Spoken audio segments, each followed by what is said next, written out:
கிறிஸ்துவுக்குள் அன்பான என் சொந்த பந்தங்களே, உங்கள் யாவரையும் ஆண்டவரும் இரட்சகருமாகிய உங்களை வழிநடத்தி வருகிற உங்கள் சர்வ வல்லவருடைய அன்பின் நாமத்தினால் இந்த 5வது மாதத்தில் உங்களை சந்திப்பதற்கு மிக்க மகிழ்ச்சி அடைகிறேன். ஒவ்வொரு மாதமும் தேவன் நம்மை கரம் பிடித்து நடத்தி கொண்டிருக்கிறார். 4 மாதத்தை கர்த்தர் நமக்கு கடக்க செய்த பெரிய கிருபைகளுக்காக நன்றி. ஆனா இந்த மாதம் மிகப்பெரிய வெயிலுடைய தாக்கத்தில் நம்ம என்ன பண்றோங்க, அநேக நுகங்களை சுமந்து கொண்டு இருக்கிறோம் இல்லையா? இந்த மாதம் அதிகமான வெயில் இருக்கும் என்று சொல்லப்படுகிறது. ஆனாலும் நம்முடைய செபங்கள் அந்த வெயிலை தணிக்கக்கூடிய அளவுக்கு சில மலைகளை கர்த்தர் என்ன பண்ணுவாருங்க, வர்ஷிக்க பண்ணுவார். அது மாத்திரம் இல்ல, இந்திய திருநாட்டில் ஒரு பெரிய மாற்றங்கள் அமைய வேண்டும் என்று சொல்லி நீங்க அநேகர் ஓட்டை போட்டிருப்பீங்க இல்லையா? அநேக தேவ பிள்ளைகள், அநேக நல்லவர்கள் வர வேண்டும் என்ற நம்பிக்கையோடு நீங்க போட்ட ஓட்டுக்குண்டான பலனையும் கர்த்தர் நமக்கு என்ன பண்ணுவாருங்க, நன்மையானதை செய்து கொடுப்பார். இந்த மாதத்தை கர்த்தர் உங்களுடைய வாழ்வில் ஆசீர்வாதமாக தொடங்குவார் என்கின்ற நம்பிக்கையோடு உங்களை பார்ப்பதற்கு நான் மிக்க மகிழ்ச்சி அடைகிறேன். நீங்க அப்படித்தானே? என்னை பார்க்கறதுக்கும் என்னோடு கூட தேவ வார்த்தை கேட்பதற்கும் நீங்க மிகவும் பிரயாசப்பட்டு இருக்கு நான் அறிஞ்சிருக்கிறேன். உங்க குடும்பத்துல ஒரு நபராக நான் இருக்கிறேன் என்ற நம்பிக்கையோடு தான் என் அன்பு தாய் தகப்பனே, என் சகோதர சகோதரிகளே, என் பேர பேத்திகளே, என் பிள்ளைகளே, உங்கள் யாவரையும் மனதார இந்த 5வது மாதத்துல வாழ்த்துகிற, எந்த ஒரு கள்ள கபடம் இல்லாதபடி கிறிஸ்துடைய உண்மையான அன்போடு நான் உங்களை என்ன பண்றேங்க, நேசிக்கிறேன், ஆசீர்வதிக்கிறேன். இந்த மாதத்துக்குண்டான வாக்கு தத்துவத்தை நான் உங்களோடு கூட பேச விரும்புகிறேன். எபேசியர் 4ஆம் அதிகாரம் 21வது வசனம் இவ்விதமாக சொல்லுகிறது: இயேசுவிடத்தில் உள்ள சத்தியத்தின்படி நீங்கள் அவரிடத்தில் கேட்டறிந்து அவரால் போதிக்கப்பட்டிருக்கிறீர்களே. கவனிங்க, ஒரு குறிப்பிட்டு ஒரு 4 காரியங்கள் இதில் காணப்படுகிறது. அதுல முதல் பாருங்க, இயேசு கிறிஸ்துவிடத்தில் உள்ள சத்தியத்தின்படி. நம்முடைய தகப்பன், நம்முடைய ராஜ்யன், நம்முடைய கிருபை உள்ள தகப்பன், அவர்தான் சத்தியம் உள்ள தேவன். அதனால அவர் சொல்ல, நானே வழியும் சத்தியமும் ஜீவனும் என்று சொல்லுகிறார். அப்போ இந்த ஜீவனுள்ள தேவன் அவர் யாருங்க? ஜீவனுள்ள தேவன். இந்த ஜீவனுள்ள தேவனுடைய வார்த்தைகள் உனக்குள் இருக்கும் என்று நீ அறிய வேண்டுமா? கர்த்தருடைய வார்த்தை முதலாவது ஒவ்வொரு தெய்வ பிள்ளைகளோடு கூட இருக்கும் என்று முதல் தெய்வ பிள்ளைகள் என்ன பண்ணுங்க, அறியணும். எப்படிலாம் தெய்வ வார்த்தைகள் நமக்குள் பூர்ணப்படுத்தப்படுகிறது, எந்த நிலைமையில தேவனுடைய வார்த்தைகள் நமக்குள் கடந்து வருகிறது என்பதை நாம் அறியணும்.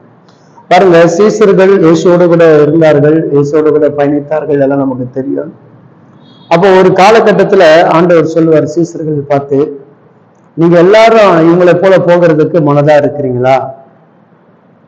ஏன்னா அந்த தேவனுடைய வார்த்தை கேட்க சிலருக்கு என்ன கிடையாதுங்க, மனது இல்லாம இருந்துச்சு. அவர் சொன்ன அந்த வார்த்தைகள் கடினத்தை கண்டு சிலர் என்ன பண்ணாங்க, இயேசுவிடத்தில் நெருங்க விடாதபடி பின்னாடி கடந்து போனாங்க. அந்த வார்த்தைகளை கேட்பதற்கு அவங்க இருதயம் ஆயத்தமாக இல்லை. இப்ப நீ இயேசு கிறிஸ்துடைய சத்தியம் உனக்குள்ள இருந்துச்சுன்னா, எப்படிப்பட்ட கடினமான வார்த்தைகள் வந்தாலும் அதை ஏற்றுக்கொள்ளக்கூடிய மனது தேவ கரத்துல இருக்கு. அதை ஏற்றுக்கொள்ளக்கூடிய மனது தேவனுடைய பிள்ளைங்களுடைய கரத்துல இருக்கிறது. நான் உங்களுக்கு ஒரு புரிகிற மாதிரி ஒரு காரியத்தை நான் சொல்லுகிறேன். ஒருவேளை நம்ம குடும்பத்துல கணவனோ மனைவியோ பிள்ளைகளோ கடினமான ஒரு வார்த்தைகளை நம்ம கிட்ட சொல்லும் பொழுது, அந்த வார்த்தை கடினப்பட்டு நம்ம என்ன பண்றோம், அதே வீட்டுக்குள்ளதான் என்ன பண்றோம், அமர்றோம். போயிட்டோமா போறோமா, இல்ல ஏன்னா அது என்னுடைய வீடு, பேசினவர் எனக்கு கர்த்தர் கொடுக்கப்பட்ட கணவன் மனைவி, இல்ல என் பிள்ளைங்க, இவங்களை தவிர என்ன பண்ண போறது, என்ன யாருமே பேச போறதில்ல. வெளியால் பேசினா என்ன பண்ணுவாங்க, இத்தனை பேர் ஒன்னா செஞ்சிருவாங்க, இல்ல அப்படிதானே? அது போலதான் ஆண்டவர் யாருக்கிட்ட நம்ம கிட்ட அவருடைய வார்த்தையை சொல்லி பேசுவார்னா, அவர் நேசிக்கக்கூடிய, அவருடைய வார்த்தையை ஏற்றுக்கொள்ளக்கூடிய அந்த பிள்ளைகளோட தான் அவர் என்ன பண்ணாரு, அதிகமாக பேசுவார். அப்போ சத்தியத்தை அறிந்த தேவ பிள்ளைகள் நன்றாக கவனிக்கணும். சத்தியத்தை அறிந்த தெய்வ பிள்ளைகள் நன்றாக கவனிக்கணும். இந்த மாதம் தெய்வ வார்த்தையுடைய மாதமாக கர்த்தர் உருவாக்கி வைத்திருக்கிறார். இந்த 5வது மாதம் தெய்வ பிள்ளைகளுக்காகவும் தேசத்திற்காகவும் திருச்சபைக்காக கூட கர்த்தர் சமூகத்தில் ஜெபிக்கும் பொழுது ஆண்டவர் என்னோடு கூட சொன்ன வார்த்தை தான், 1ஆம் தேதியிலிருந்து 31ஆம் தேதி வரைக்கும் முழுமையாக என்ன பண்ண உபவாசம் விடு அப்படின்னு சொன்ன. அப்போ அவருடைய வார்த்தை என்ன பண்ணுதுங்க, என்னை உருவாக்க விரும்புகிறது. இன்னும் ஏதோ ஒரு காரியத்தை தேவன் என் சபை மக்களுக்கோ, நான் போய் ஜெபிக்கக்கூடிய பல குடும்பங்களுக்கும், நான் நடத்தக்கூடிய சில கூட்டங்களுக்குள்ளோ ஆண்டவர் ஏதோ ஒரு காரியத்தை செய்ய வேண்டும் என்று தேவன் விரும்புகிறார். அப்போ அவருடைய வார்த்தை கேட்கும் பொழுது அது எனக்கு ஒரு உடல் சோர்வா வருமா, இல்லை என்னால் தாங்க முடியும், ஏற்கனவே இப்போ என்ன பண்ணிருக்கோம், ஒரு 110 நாள் எடுத்து முடித்திருக்கிறோம், மறுபடியும் இதை தொடர முடியுமா என்ற கேள்வி நான் என்ன பண்ண முடியல, கேட்க மாட்டேன். ஏன்னா சொல்லுகிற தேவன் அவர் வார்த்தை சொன்னார்னா அவர் அதற்குண்டான பலனையும் பாதுகாப்பையும் கொடுக்கிறவர்.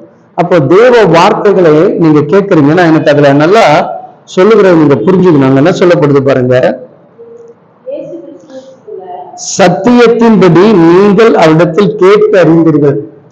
கேட்டு இருக்கிறீங்க, அறிஞ்சிருக்கிறீங்க, அவரால் நீங்க என்ன பண்ணிருக்கீங்க, அவ்வளவுதான் விஷயம்.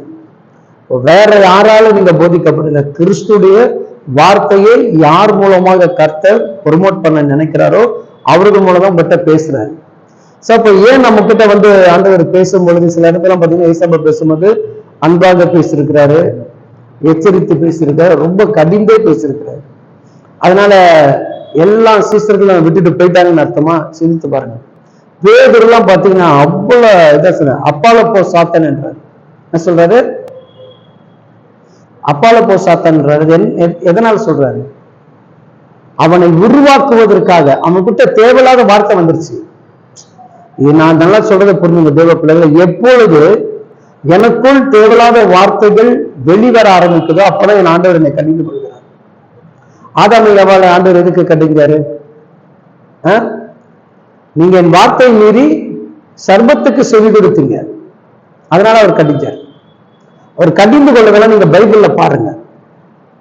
அதே போலதான் தேவ ஆவியானவர் தேவ சமூகத்திலும் தேவனுடைய திருச்சபைக்குள்ளும் கர்த்தருடைய வசனங்கள் கர்த்தருடைய வார்த்தைகள் வந்து வருதுன்னா நமக்குள்ள ஆண்டவர் என்ன பண்ணுவாருங்க, கடிந்து கொண்டு பேசுகிறார்னா ஏதோ ஒரு காரியத்துல நம்ம என்ன பண்ணாங்க, கீழ்ப்படியாம இருக்கிறோம் என்பதை நம்ம புரிஞ்சுக்கணும்.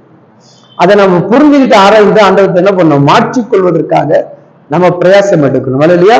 அப்ப அவர் அதுதான் நமக்கு போதிக்கிறார். ஏன் பேதுரு அப்பால போய் சாத்தான்னு சொல்லிட்டு பேதுரு அவருக்கு எடுத்து பயன்படுத்தாம இருந்திருக்கலாம்? அவன் சாத்தான் ஆயிட்டான்ல இல்லையா?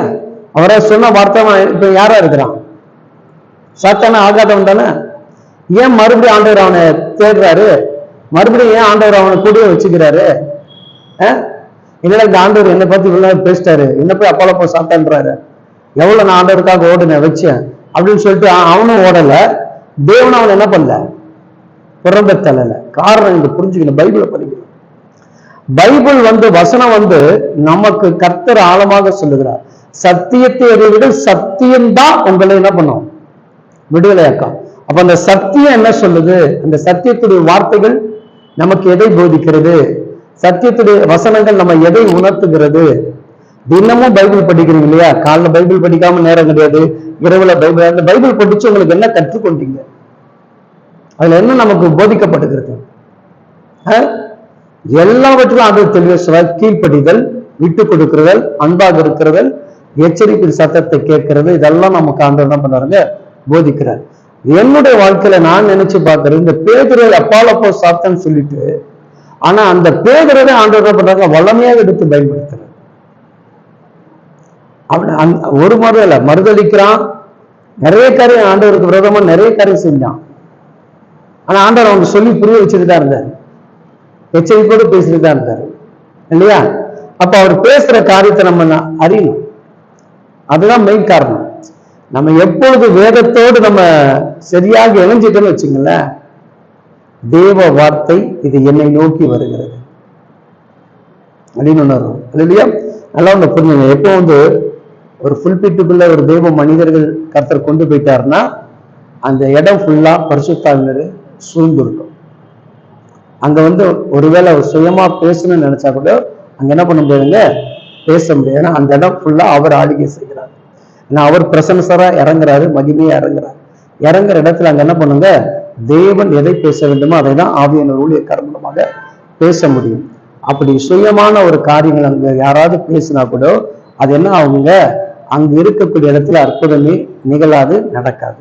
இதை தேவ பிள்ளைகள் புரிஞ்சுக்கணும். இன்னைக்கு இந்த வசனம் என்ன பண்ணுதுன்னா, இதுவரைக்கும் நீ ஆண்டவர் கிட்ட போதிக்கப்பட்டு அவரால் கற்பிக்கப்பட்டு அவரால் நீங்க கற்றுக்கொண்டு இருப்பீர்கள் என்று சொன்னால், எதை மறந்தாலும் இதை மறக்காமல் இருங்கள். இதை விதை கொண்ட தேவனை மறக்காதீங்க. இந்த விதைகளுக்கு மூல காரணமாக யாரை உருவாக்கி வைத்திருக்கிறாரோ அந்த ஊழியர்களை மறக்காதீங்க.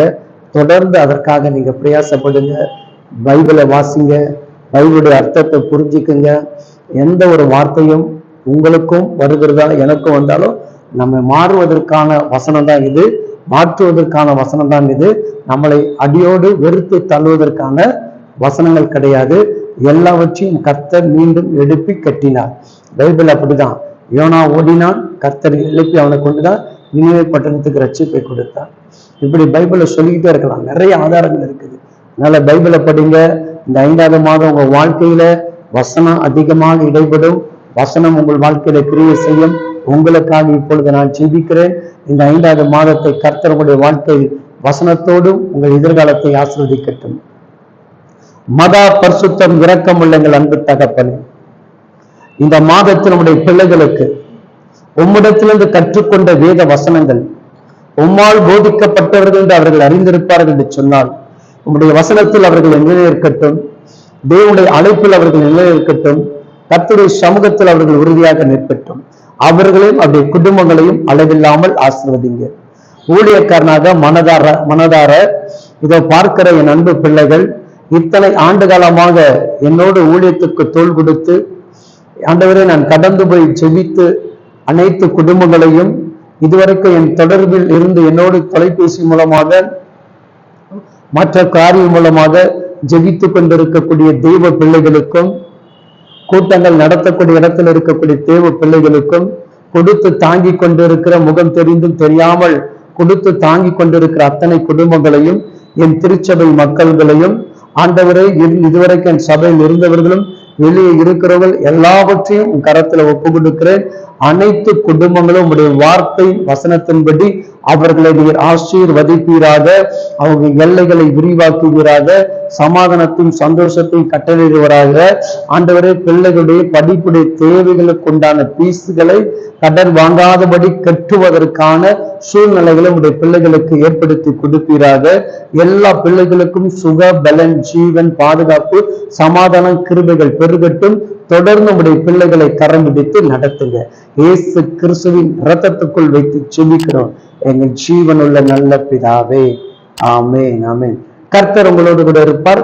இந்த 5வது மாதம் நிறைவுள்ள மாதமாக கர்த்தர் கொடுப்பார். God bless you. ஆமென்.